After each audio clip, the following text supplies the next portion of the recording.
Welcome to the core challenge day 1. Actually, this is week 1 because you're going to repeat this workout maybe once, maybe twice, maybe 3 times.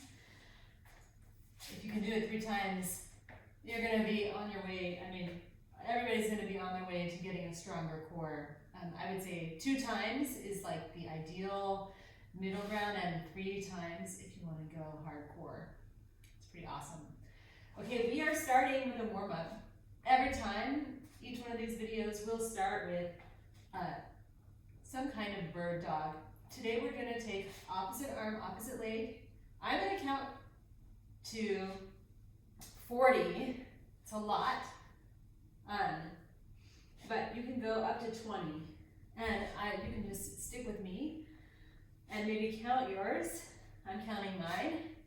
So we're opposite arm, opposite leg, tall body. And we're just really warming up all the core muscles. Trying to keep your hips square to the ground. Looking down.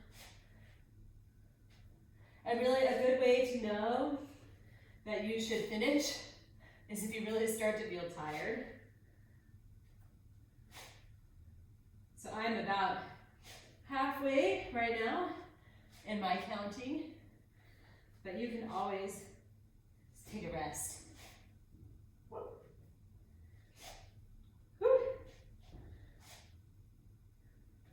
So this is one of the things we're going to build strength for is our back, which our back is part of our core.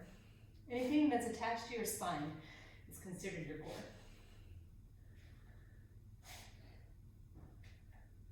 All right, just a few more.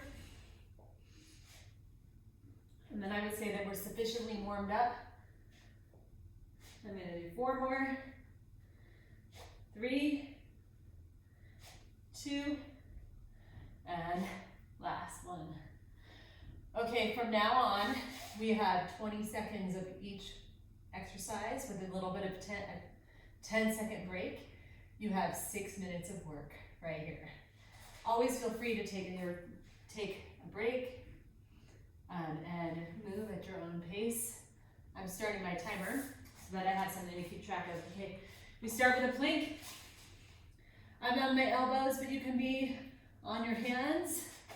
You can also be on your knees, whatever is supported. You can also be up at an elevated kind of position on a wall or something like that is fine. 3, 2, 1, you get a break.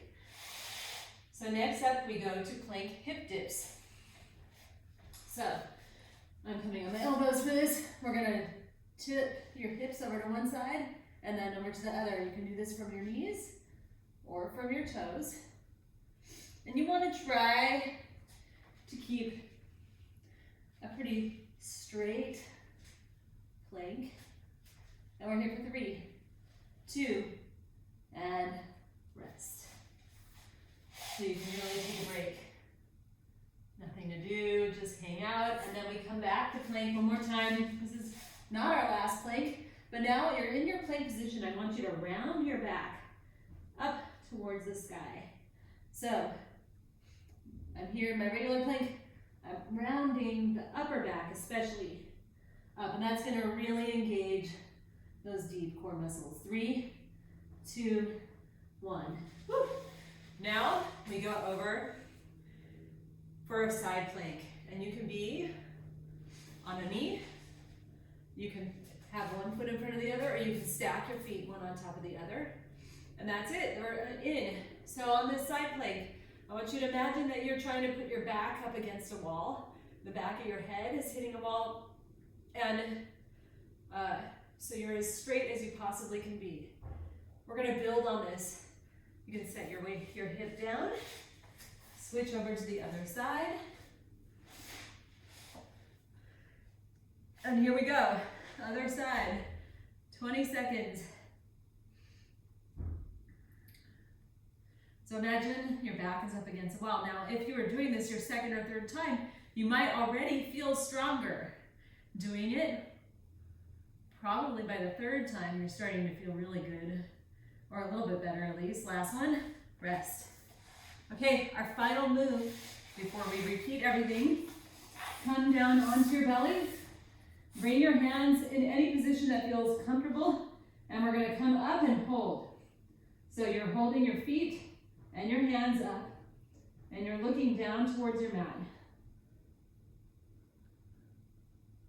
So anything that's attached to your back, your spine is your core. These are really deep core muscles on the back of your spine. 3, 2, and rest. Okay. Take a breather. Not very long. We're gonna start over again, going back to our regular plank in 3, 2, and go. Here we go. You're in a plank position. Pressing away from the ground. So push your hands into the ground or your elbows. Push your toes into the ground. And you're looking about 6 inches out in front of you, maybe a little bit further. And we just hold for 3, 2, rest. Okay, next up we've got those hip dips. So the second time through, you probably have a better understanding of how it works. Get in your plank, and then you're just dipping your hip over to one side, and then over to the other. This is probably a little more comfortable with shoes on, I'll be honest. We're doing it with no shoes. But I can see. So you know, you can control how far over you go. Last one, and done. Okay, our final plank exercise.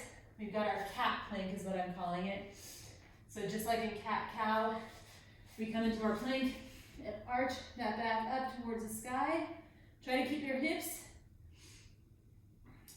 You don't want your hips to come up high, as you want to keep them in as straight of a line as you can while you press up through those elbows into the mid-back, and done. Oh my goodness. All right, now over to the side plank.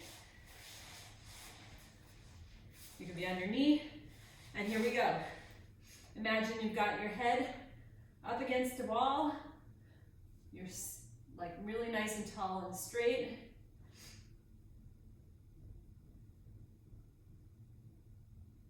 We're here for 5 more seconds. 3, 2, woo! I'm definitely feeling warm. Rotate over to the other side. We're gonna later on work on a smooth transition, but right now we're just moving over. And here we go. Get that hip nice and high.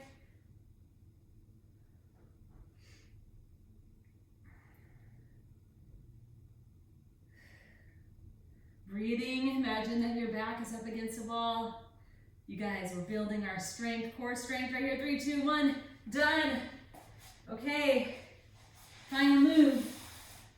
Lay on your belly, bring those hands into whatever position feels okay. Raise your hands and your feet, look towards your mat and hold. Press your belly button down towards the mat. And we're here for another 5, 4, 3, 2, relax. You did it. Stretch in whatever way feels good to you. I like a little puppy dog, and then you can come forward and stretch your abs in an up dog. And you did it. Woohoo! Nice work.